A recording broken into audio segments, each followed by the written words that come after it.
317G, replacing the starter. And to get this out was really hard, to get to these back wires to take off the starter wires. You see this whole harness here really takes up a lot of space. You can't get to that top bolt to really loosen it.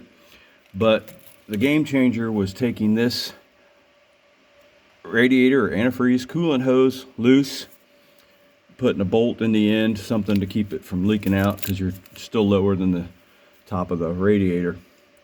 And so taking it out was a challenge. Once you get those wires loose, or that harness loose, you can sort of lift this out of the way, and then you can get to this top bolt right there, and there's another bolt back behind that harness down towards the bottom, which is pretty easy to get to, so to speak, with some extensions coming from the end down here using an impact wrench.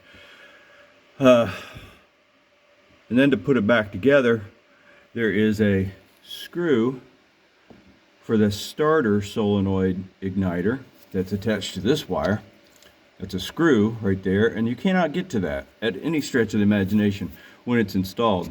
So I installed the bottom bolt, left this bolt out, pulled this out, and rotated it so that I could get to the solenoid, and I now have the starter wire started underneath that nut, and then there's another, the battery cable goes on the end. There's another nut that goes on the end of that.